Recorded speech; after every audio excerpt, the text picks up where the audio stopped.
Hello friends, नमस्कार। Class 12 chapter 4 moving charges and magnetism के एक और सेशन में आप सबका स्वागत है। पिछले सेशन में हमने थोड़े से एग्जांपल सॉल्व किए बायो सावर लॉ पे, और आज उसके जैसा ही एक और लॉ मैं आपके साथ डिस्कस करने के लिए आ गया हूँ, जिसका नाम है एम्पियर्स सर्किटल लॉ। क्या नाम है जिसका? Amperes circuital law.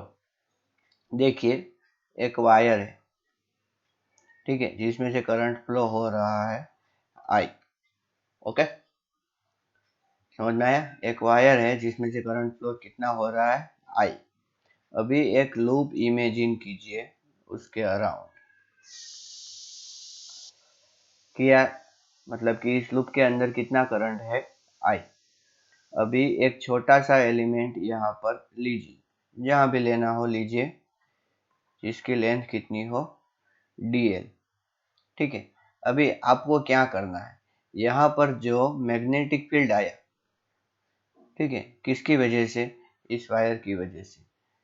उसका dl बार के साथ डॉट प्रोडक्ट करना है। क्या करना है? डॉट प्रोडक्ट करना है। ठीक है, तो आपको ये जो क्वांटिटी मिलेगी, ठीक है, और फिर क्या करना है? थोड़ी सी क्वांटिटी मिली, फिर और dl लीजिए, और फिर से उस dl के साथ फिर से आपको क्या करना होगा? डॉट प्रोडक्ट करना हो।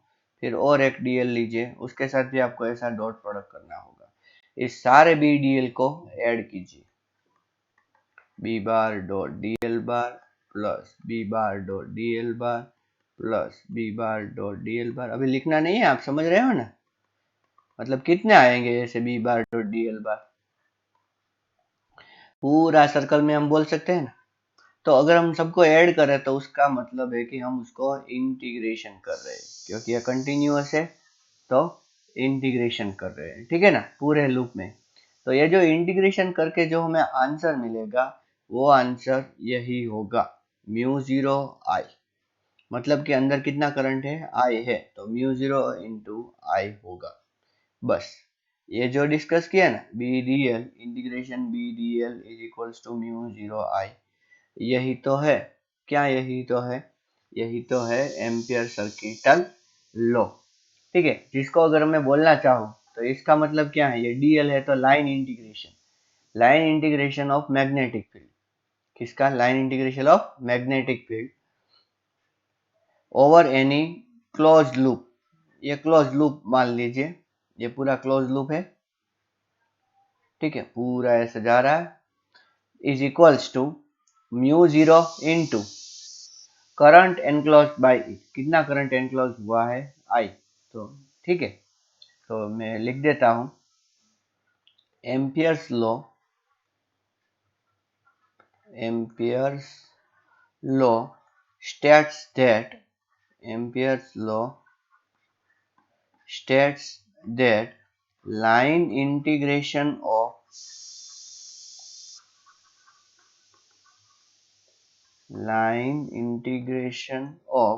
magnetic field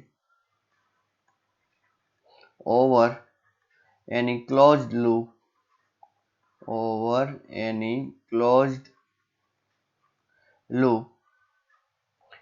line integration of magnetic field over any closed loop is equal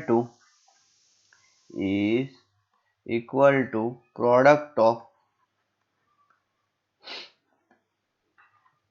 mu zero and current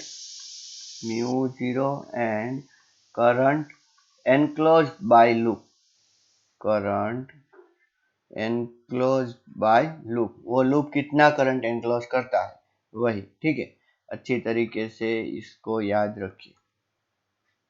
okay, अगर अगर देखो, ये अगर एक वायर ना हो, दो वायर होते तो क्या करते? सोचो कि ये है I1 और ये है I2, तो हमें कुछ इस तरह लिखना होता, B bar dot D L bar is equals to mu zero in bracket I1 plus I2।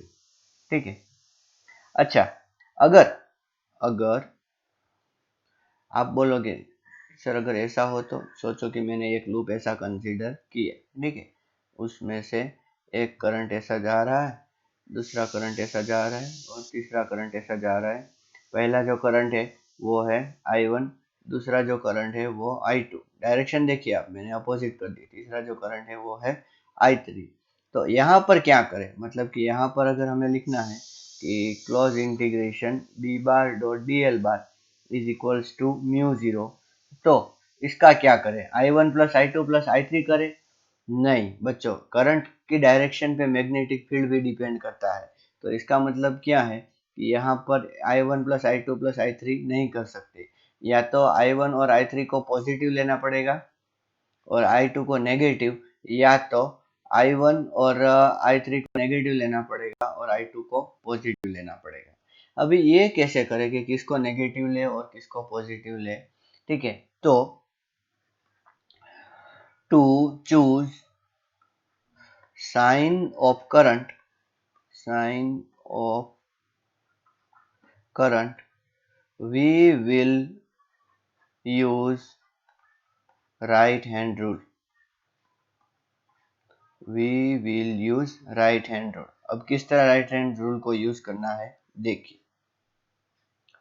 आप सबसे पहले कोई एक डायरेक्शन आप मान लीजिए, ऐसी डायरेक्शन, ठीक है। ये वाला पार्ट है ना बच्चों, ये आगे आ रहा है और वो वाला पार्ट पीछे जा रहा है।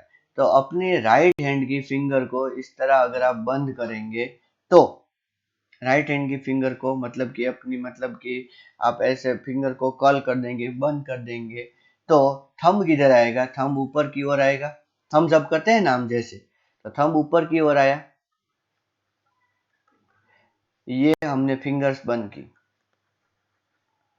फिंगर्स डायरेक्शन, ठीक है। ये अगर फिंगर की डायरेक्शन है तो थंब किधर आया, ऊपर आया। थंब ऊपर आया तो इसका मतलब क्या है, पहले तो क्या करना होगा, क्लोज फिंगर। अच्छा, पहले तो एक आप अपनी ओर से एक डायरेक्शन चूज कर लिए, ठीक है, इस लूप में, ठीक है। पहला स्टेप क्या है, पहला step, choose randomly any direction on loop. इतना समझ में आया? मतलब कि ऐसा नहीं है कि मैंने ऐसा चूज किया है, आप अगर ऐसा चूज करना चाहते हो तो भी कर सकते हो, मतलब कि इसके अपोजिट। फिर close finger of right hand according to direction chosen, direction chosen, okay. अभी क्या करेंगे देखिए, therefore currents currents in direction of thumb, currents in direction of thumb will taken as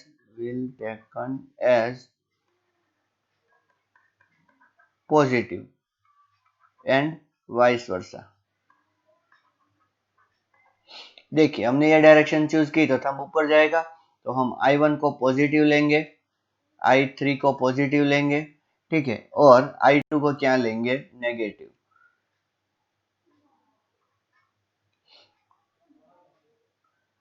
okay, I2 को क्या लेंगे, नेगेटिव। तो यहां पर हमें क्या लिखना होगा, I1 फिर माइनस I2 प्लस I3, ठीक है। तो जितना करंट एनक्लोज होता है वही करंट हमें लेना है, ठीक है। तो इसका मतलब क्या है कि integration b bar dot dl bar is equals to mu zero into sigma I enclosed. बच्चों ऐसा हमने गॉस लॉ में भी देखा था, लेकिन उसमें सरफेस इंटीग्रेशन था और गॉस लॉ में हम इलेक्ट्रिक फील्ड फाइंड करते थे, लेकिन इसमें हम फाइंड करेंगे magnetic field. Okay, this law this law is used to find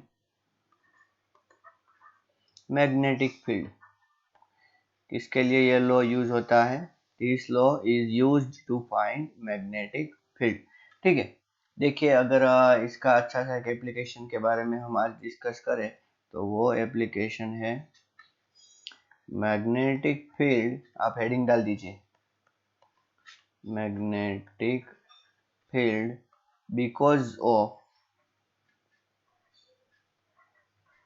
because of very long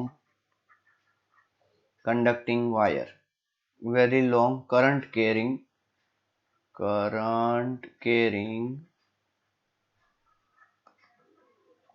wire। ठीक, अच्छी तरीके से देखना। अभी infinitely long current carrying wire में ले रहा हूं।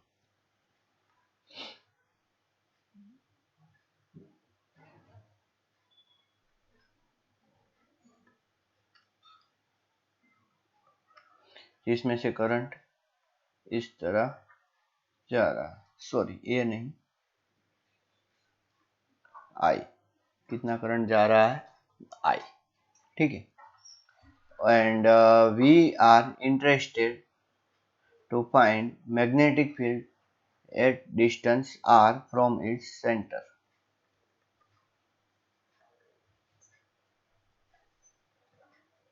r from its center। Okay, हम यहाँ पर मैग्नेटिक फील्ड फाइंड करना चाहते हैं। इस पॉइंट पर लो या इस पॉइंट पर, किसी भी पॉइंट पे आप बात कर सकते हो। ठीक है, तो क्या देखिए यहाँ पर सर्कल बनाए या यहाँ पर सर्कल बनाए, इससे कोई फर्क नहीं पड़ता। ठीक है, तो मतलब कि सभी जगह पर हमारा मैग्नेटिक फील्ड कैसा आएगा?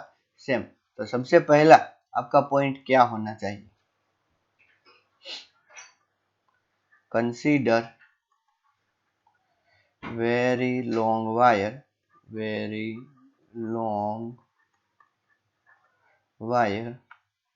carrying current I। ठीक, वेरी लॉन्ग के लिए ही है। हाँ बच्चों, ओके। कितना करंट कितना करंट फ्लो हो रहा है? I।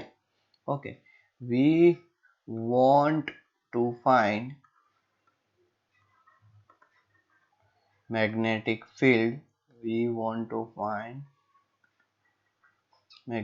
field at distance r from its center। ठीक है, ओके। अभी according to Ampere circuital law, SCL में ऐसा लिख दो, according to Ampere circuital law, integration B bar dot DL bar is equals to mu 0 I। क्यों? क्योंकि देखिए ये लूप से कितना करंट एनक्लोज हुआ है? यही, और करंट ऊपर की ओर जा रहा है। मैं यहाँ पर कुछ इस तरह डायरेक्शन चूज करता हूँ लूप की। ठीक है, तो इस पॉइंट पर सोचे कि मैं यहाँ पर एक DL ले रहा हूँ। ठीक है, तो DL की जो डायरेक्शन है वो कौन सी डायरेक्शन आएगी? यही आएगी। और यहाँ पर देखिए मैग्नेटिक फील्ड है, तो मैग्नेटिक फील्ड की डायरेक्शन भी वही आएगी। राइट हैंड थंब रूल आप यूज कीजिए, यहाँ पर आप थंब रखिए अच्छी तरीके से। ठीक है, तो मतलब क्या है कि ये जो BDL है cos थीटा, मतलब कि B कितना हो जाएगा? Same to same in the direction of DL। तो इसलिए हम ऐसा लिख सकते हैं integration BDL simply is equals to mu 0 I। अभी B constant over the loop and integration dl is equals to mu 0 I। अभी इंटीग्रेशन dl का मतलब क्या है? ये सारे dl को ऐड कर देना है। तो सारे dl को ऐड करेंगे तो हमें मिलेगा 2 pi r। क्यों? क्योंकि देखिए ये जो सर्कल है, सारे dl को ऐड करेंगे तो इतनी लेंथ मिलेगी ना, इतना पार्ट है dl, सारे dl को ऐड कर देंगे तो कितनी मिलेगी लेंथ? ये r है, तो पूरी लेंथ कितनी होगी? 2 pi r बस, is equals to mu 0 I। So what answer we got? B is equals to mu 0 I upon 2 pi r. Okay, very simple. इससे हमें क्या पता चलता है, magnetic field is inversely proportional to r। Magnetic field is directly proportional to I। Current बढ़ेगा तो magnetic field बढ़ेगा, current कम होगा तो मैग्नेटिक फील्ड कम होगा। समझ में आ रहा है? अच्छा, फिर से अगर बोलूं कि वायर है, वायर में से करंट I जा रहा है और इस पॉइंट पर फाइंड करेंगे तो मैग्नेटिक फील्ड यहाँ अंदर आएगा, और इस पॉइंट पे फाइंड करेंगे तो मैग्नेटिक फील्ड बाहर आएगा। इस पे फाइंड करेंगे तो मैग्नेटिक फील्ड यहाँ जाएगा, और इस पॉइंट पे फाइंड करेंगे तो मैग्नेटिक फील्ड यहाँ जाएगा। ठीक है, समझ में आया कि नहीं? अच्छा बच्चों, अब तक तो हम बात कर रहे थे आउटसाइड वायर। किसकी बात कर रहे थे? Outside wire. अभी मैं वायर के अंदर घुसना चाहता हूँ और आपके इमेजिनेशन को भी वहां पर ले जाना चाहता हूँ। Okay, magnetic field inside wire. ठीक है, अभी उस वायर को मैंने जूम किया तो वायर पहले जो इतना सा ही दिख रहा था ना, तो उसको जूम कर दिया तो इतना दिख रहा है। ठीक है, कैसे? देखिए, अभी आपको पता चल जाएगा मैं जैसे ही कंप्लीट ड्रॉ करूंगा। सॉरी,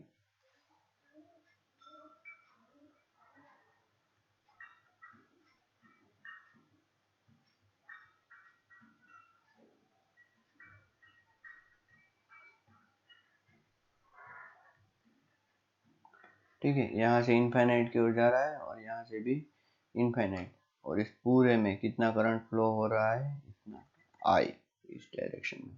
ठीक है, पूरे। ठीक है, तो सोचो कि let radius of wire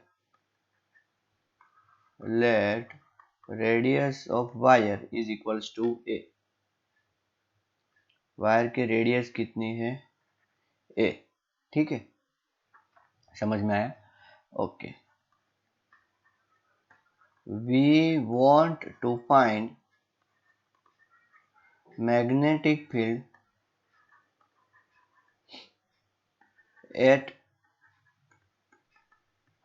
distance r from axis of wire। अब ये r कितना है, तो यहाँ पर मैं आपको बोल दूं बच्चों, r लेस देन a। तो कहने का मतलब क्या है, देखना अच्छी तरीके से। मैं ये एक्सिस अच्छी नहीं ड्रॉ कर रहा हूँ। ओके, फिर से ट्राई करता हूँ। ये सोचिए, ये है एक्सिस और हम इस पॉइंट पर मैग्नेटिक फील्ड फाइंड करना चाहते हैं। ठीक है, तो बहुत सिंपल है। यहाँ पर हम क्या कंसीडर करेंगे, एक लूप, और जिसकी रेडियस कितनी हो? r। Okay, consider a loop of radius r। ठीक, okay, according to Ampere circuital law, integration b bar dot dl bar is equals to mu 0 into sigma I enclosed। ठीक है, अच्छा, समझ में आपको अच्छी तरीके से आ रहा है ना? शायद तो आ ही रहा होगा। अभी ये जो है, मैं डीएल एलिमेंट अगर इस साइड कंसीडर करूँ तो ये जो है, ये डायरेक्शन किसकी होगी? डीएल की, और वही डायरेक्शन किसकी होगी? मैग्नेटिक फील्ड की। ठीक है, तो मैं यहाँ पर बच्चों क्या लिखना चाहूँगा, integration B D L is equals to mu 0। अभी बच्चों, इस पूरे क्रॉस सेक्शन में से कितना करंट जा रहा है, जिसका एरिया कितना है? पाई ए स्क्वायर, और करंट उसमें से कितना फ्लो हो रहा है? I। तो इसका मतलब तो यही निकलता है कि ये जो क्रॉस सेक्शन है, जिसका एरिया है पाई आर स्क्वायर, तो उसमें से करंट निकलेगा कितना, आई एन क्लोज। उतना ही करंट निकलेगा ना, पूरा करंट तो निकलेगा नहीं, क्योंकि पूरा वायर तो हमने लिया नहीं, पूरा क्रॉस सेक्शन हमने नहीं लिया है ना। तो अभी अगर ये आई एन क्लोज कैलकुलेट करना तो कैसे करें, यहां पर मैं आई एन क्लोज इतना लिख देता हूं। ठीक है, देखिए, from area pi A square current flowing is equal to I. ठीक है, पाई ए स्क्वायर में से कितना करंट फ्लो हो रहा है, I. Therefore from area pi are square, ये स्मॉल वाला एरिया में ले रहा हूं, current flowing is equals to कितना है, आई एन क्लोज। तो बच्चों अगर आपको आई एन क्लोज सॉल्व करना हो तो कैसे सॉल्व करोगे, I enclose is equals to I into pi are square upon pi A square. Pi pi cancel हो गए, so what we get I r square upon a square। ठीक है, अच्छा, तो इसको मैं इस इक्वेशन में ये जो आई एनक्लोज्ड है उसमें रख रहा हूं। therefore b integration dl is equals to mu 0 I r square upon a square. ठीक है, तो आगे क्या होगा, अभी dl जो है उसका अगर हम इंटीग्रेशन करेंगे तो फिर से हमें 2 पाई आर मिलेगा, तो b into 2 pi R is equals to mu 0 I R square upon A square. ठीक, अभी क्या कोई कैंसिल हुआ, पाई पाई कैंसिल नहीं हुआ, सॉरी, आर आर एक आर कैंसिल हो गया, दूसरा कुछ कैंसिल नहीं हो रहा है। So what we can write, therefore b is equals to mu 0 I r upon 2 pi a square। ठीक है, ये फॉर्मूला बच्चों किसके लिए है, इनसाइड द वायर, और इससे हमें क्या पता चलता है, b proportional to r। Okay, और b प्रोपोर्शनल टू i। बच्चों जो आउटसाइड वायर था उसका जो देखिए फॉर्मूला,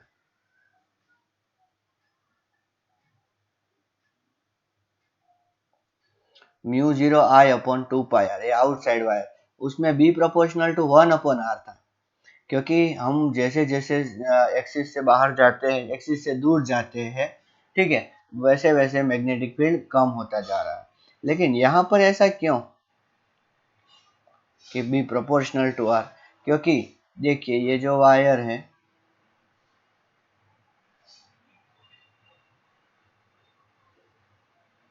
ठीक, अगर हम यहाँ पर होंगे तो करंट इंक्लाई इतना ही एनक्लोज होगा, यहाँ पर होंगे तो करंट ज्यादा एनक्लोज होगा, यहाँ पर होंगे तो करंट और ज्यादा एनक्लोज होगा, और अगर सरफेस पे रहेंगे तो तब तो मैक्सिमम करंट एनक्लोज होगा। तो इसका मतलब मैक्सिमम मैग्नेटिक फील्ड तो कहाँ पर होगा, सरफेस पे। फिर यहाँ पर जब आ जाएंगे तो पहले जो सरफेस पे जितना करंट एनक्लोज हुआ था उतना ही होगा, लेकिन डिस्टेंस बढ़ गया है, इसलिए अब मैग्नेटिक फील्ड कम होना शुरू हो जाएगा। समझ में आया आपको, अच्छा, तो अगर हम सरफेस पे कैलकुलेट करना चाहें, ऑन सरफेस, ऑन सरफेस, तो क्या करेंगे, put r equals to a in above equation. Above equation मतलब कौन सा, देखिए मैं पहले अबोव इक्वेशन लिख रहा हूं, mu 0 I R upon 2 pi A square, ये वाला दिख रहा है ना। therefore अगर हम यहाँ पर क्या लिखेंगे, r इक्वल टू a, तो b इज इक्वल्स टू क्या आएगा, देखिए mu 0 I a upon 2 pi A square, तो ए कैंसिल हो गया, and what answer we got, therefore b is equals to mu 0 I upon 2 pi a, mu 0 I upon 2 pi a, ये कहाँ पर होगा, on the surface, on the surface. समझ में आया आपको? ओके, तो देखिए अगर हम पूरा रिजल्ट एक साथ लिखना चाहें, मैं एक बड़ा सा वायर आपके सामने रखना चाहता हूँ और याद रखिएगा ये इनफाइनाइटली लॉन्ग वायर है। कैसा वायर है? इनफाइनाइटली लॉन्ग वायर है जिसकी रेडियस कितनी है? ए। तो ग्राफ कैसा होगा? ये आर है और ये है मैग्नेटिक फील्ड। सेंटर पे मैग्नेटिक फील्ड 0 होगा। आर क्या है? R is distance from centre, distance from centre. और यहाँ पर क्या है? R equal to A. तो आर इक्वल टू ए तक मैग्नेटिक फील्ड बढ़ेगा and at r equal to a it will be maximum and then after it will decrease exponentially. What we can say here? B proportional to r. What we can say here? B proportional to 1 upon r. ये जो graph बनेगा इसको हम बोलेंगे hyperbola. और यहाँ पर जो मिलेगा ना वैल्यू, ये मिलेगी B मैक्स। ठीक है, B इनसाइड के लिए फॉर्मूला क्या था? Mu 0 I R upon 2 pi A square, भूलना मत। बी आउटसाइड के लिए क्या फॉर्मूला था? Mu 0 I upon 2 pi R. ठीक है, मैक्सिमम ये यूज होगा। और बी ऑन सरफेस, मतलब कि बी सरफेस की अगर बात करें तो उसका फॉर्मूला क्या था? म्यू 0 आई अपॉन 2 पाई ए। समझ में आया? ओके, अभी बच्चों में एक और फॉर्मूला आपके सामने रखना चाहता हूँ। ठीक है, इसका प्रूफ हमारे सिलेबस में नहीं है, प्रूफ आपको याद नहीं रखना है, सिर्फ फॉर्मूला ही आपको याद रखना है। ठीक है, लिमिटेड लेंथ वायर। कैसा वायर? Limited length wire. ठीक है, जिसमें से कितना करंट फ्लो हो रहा है? आई। और हम यहाँ पर मैग्नेटिक फील्ड फाइंड करना चाहते हैं जिसका डिस्टेंस कितना है? आर। ठीक है, अगर इस पॉइंट को ज्वाइन किया जाए और इस पॉइंट को भी ज्वाइन किया जाए, सोचो कि यहाँ पर एंगल बन रहा है अल्फा और यहाँ पर एंगल बन रहा है बीटा। तो यहाँ पर सोचिए कि पॉइंट है कोई Q। So magnetic field at Q equals to क्या आएगा? Mu 0 I upon 4 pi R sine alpha plus sine beta. क्या आएगा? Sine alpha plus sine beta. समझ में आया? तो ये फॉर्मूला अच्छी तरीके से अपने दिमाग में डालिए। ये करंट इधर जा रहा है तो यहाँ पर मैग्नेटिक फील्ड अंदर होगा। ठीक है, इसके बाद वाले लेक्चर में हम ये कैसे कैसे एग्जांपल सॉल्व करने वाले हैं, मैं आपको एक डेमो दे दूं कि ये वायर है तो यहाँ पर मैग्नेटिक फील्ड फाइंड करिए। इनफाइनाइट है तो फाइंड कीजिए, अगर लिमिटेड है तो फाइंड कीजिए। बाद में अगर दो वायर है तो सेंटर में कितना मैग्नेटिक फील्ड आएगा। ठीक है, आप एक ये वायर अगर दोनों में सेम डायरेक्शन में करंट जा रहा है तो कितना आएगा, एक में सेम मतलब दूसरे में ऐसे जा रहा है तो कितना मैग्नेटिक फील्ड आएगा। ठीक है, बाद में हम ऐसा भी डिस्कस करेंगे कि सोचो कि एक ऐसा स्क्वायर लूप है तो सेंटर में कितना मैग्नेटिक फील्ड आएगा। तो चारों लिमिटेड लेंथ है तो एक लिमिटेड लेंथ का फॉर्मूला लगा के उसको चारों के साथ मल्टीप्लाई कर देंगे। ठीक है, तो ऐसे बहुत सारे एग्जांपल लेके मैं आने वाला हूँ नेक्स्ट वीडियो में। इस फॉर्मूला को अच्छी तरीके से आप ध्यान में रखिए और जो ये वाला फॉर्मूला है इसको भी ध्यान में रखिए। सोचो कि ऐसा कुछ दिया हो कि वायर है उसकी रेडियस है 5 mm। कितनी है? 5 mm। और करंट है उसमें से जो फ्लो हो रहा है वो कितना है? 2 एम्पियर। आपको मैग्नेटिक फील्ड फाइंड करना है 3 जगह पर, जहां पर मतलब कि सेंटर से डिस्टेंस हो 4 mm का, फिर डिस्टेंस हो 5 mm का और 6 mm का। तो अच्छी तरीके से ध्यान रखिए 4 mm का अगर डिस्टेंस है मतलब कि रेडियस कितनी है बच्चों उसकी?